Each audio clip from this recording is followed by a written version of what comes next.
Sepekan kemarin, kita masih review perdagangan sepekan kemarin. Dari banyak emiten, GoTo sudah sepertinya menjadi buah bibir ya Mas Niko. Harganya masih turun dan kemarin jadi pemberat pergerakan IHSG di sepanjang pekan. Apakah yang sebenarnya terjadi pada saham GoTo? Baik, jadi memang kalau kita perhatikan begitu ya Mbak Sabrina, bahwa memang situasi dan kondisinya kan penuh dengan tekanan begitu ya akibat lockup. Jadi sehingga kalau kita perhatikan pasar ini sedikit bereaksi berlebihan begitu Mbak Sabrina. Nah, ini yang membuat sebetulnya pasar khawatir, tapi kalau kita perhatikan apa sih yang harus kita khawatirkan, fundamentalnya atau harga sahamnya? Kalau misalkan kita khawatir lebih kepada harga sahamnya, kita lihat fundamentalnya. Sampai dengan saat ini kalau kita perhatikan, ekosistem yang dibuat GoTo itu bukan lagi keinginan begitu ya, tapi sebuah kebutuhan yang memang sudah sangat melekat dalam kehidupan kita. Nah, itu juga dibuktikan gitu ya dengan adanya pertumbuhan user sebanyak 20% secara year on year, dan hampir semuanya itu meningkat belanjanya 18%, dan yang paling penting juga adalah frekuensi transaksinya tumbuh 13%.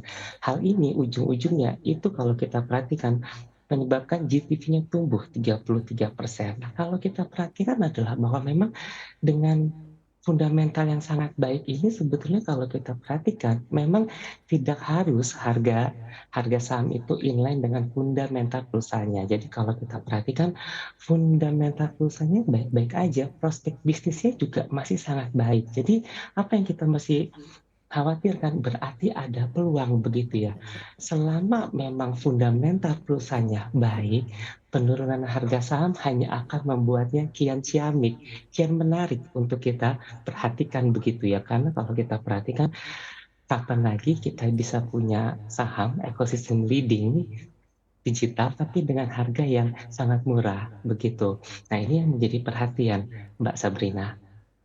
Baik, Mas Niko, lalu selanjutnya kalau kita Hmm, perhatikan ya Mas Niko, ini kan GoTo masuk ya. papan baru gitu ya, atau papan new economy yang memang setara papan utama, tapi dikategorikan sebagai perusahaan yang bertumbuh. Pandangan Anda terkait hal ini Mas Niko? Ya, jadi memang kalau kita perhatikan tentu papan new economy ini adalah menjadi salah satu pengakuan dari sisi Bursa Efek begitu ya, bahwa saat ini kita lagi bahas tentang papan new economy, bukan lagi hanya tentang bahasnya old economy aja, tapi kita juga mulai melihat gitu, ternyata ada sektor yang mampu untuk memberikan kontribusi terhadap pertumbuhan ekonomi, dan teknologi adalah salah satunya.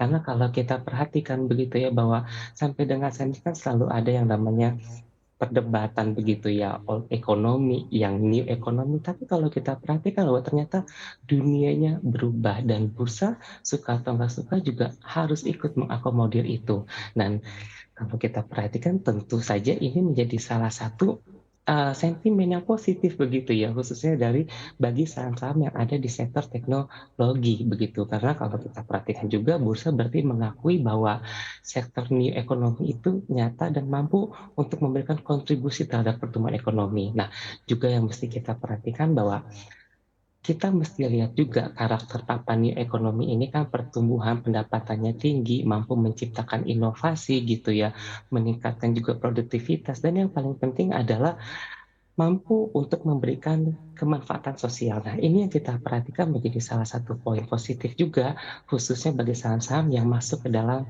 papan new ekonomi, dan GoTo salah satunya. Begitu, Mbak Sinta. Baik Mas Niko, tadi itu tentang papan ekonomi ya. Mm-mm. Nah, secara going concern dan day to day, sebenarnya kan GoTo ini masih sangat baik kinerjanya. Orang masih berbondong-bondong pakai Gojek, masih setiap harinya belanja di Tokopedia, bayar dan lain-lain masih pakai GoPay gitu ya. Bagaimana sih sebetulnya prospek bisnis fundamental mereka ke depan?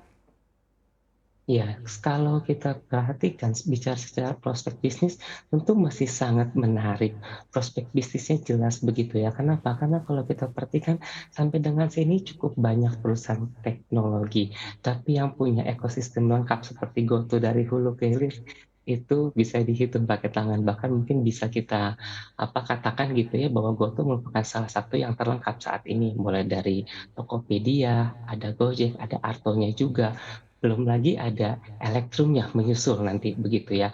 Lalu yang kedua adalah masuknya ekosistem GoTo itu ke dalam kehidupan kita. Ini menjadi salah satu poin penting bahwa ternyata kita punya ketergantungan terhadap aplikasi Gotoh ini. Nah, sehingga kalau kita perhatikan, kalau kita mampu menciptakan tingkat ketergantungan yang tinggi, otomatis pasti akan memberikan kita user engagement yang tinggi juga. Sehingga kalau kita perhatikan ini menjadi salah satu kelebihan dari sisi aplikasinya Gotoh.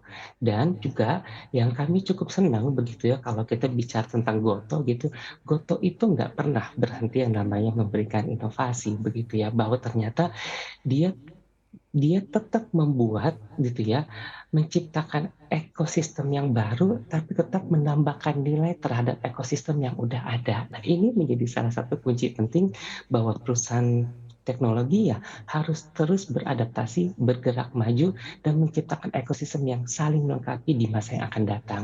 Begitu Mbak Sabrina. Baik, Mas Niko, lalu selanjutnya apa saja katalis yang bisa mendorong kinerja Gotoh ke depan ya? Artinya kalau kita ketahui kan mereka ini masih menjadi pemimpin besar di on demand, fintech dan juga e-commerce, Mas Niko. Baik, Mbak Sinta. Ada hal yang perlu kita perhatikan. Nomor satu adalah tadi inovasi, kedua ada yang user experience, ketiga user engagement, keempat ekosistem, kelima monetisasi, dan yang kelima efisiensi.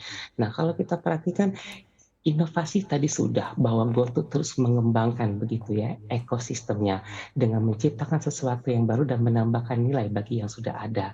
Yang kedua, user experience ini juga menjadi salah satu poin yang penting bahwa ternyata banyak user yang betah untuk pakai apps-nya GoTo karena mampu untuk memberikan experience terhadap pengguna yang akhirnya berujung terhadap peningkatan user engagement.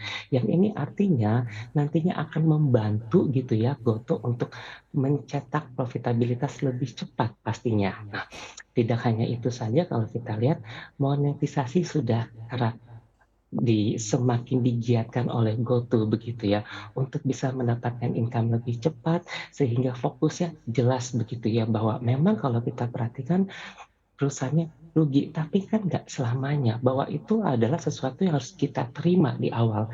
Tapi saat ini GoTo sedang berproses menuju profitabilitas dan ini yang harus kita perhatikan juga. Apakah arahnya sudah benar? Sudah, cuma tinggal bagaimana waktu yang akan menjawabnya nanti. Dan yang terakhir juga tidak lupa efisiensi ya. Nah, ini menjadi salah satu PR GoTo begitu ya, apalagi kalau kita perhatikan kemarin GoTo juga sudah melakukan efisiensi begitu. Nah, tentu ini menjadi salah satu langkah yang patut kita apresiasi bahwa Gotoh itu nggak berhenti bergerak, Gotoh itu terus beradaptasi dengan setiap perubahan yang ada begitu ya, untuk menjadikan perusahaan yang kuat begitu dan tetap punya arah yang jelas di masa yang akan datang. Begitu Mbak Sinta.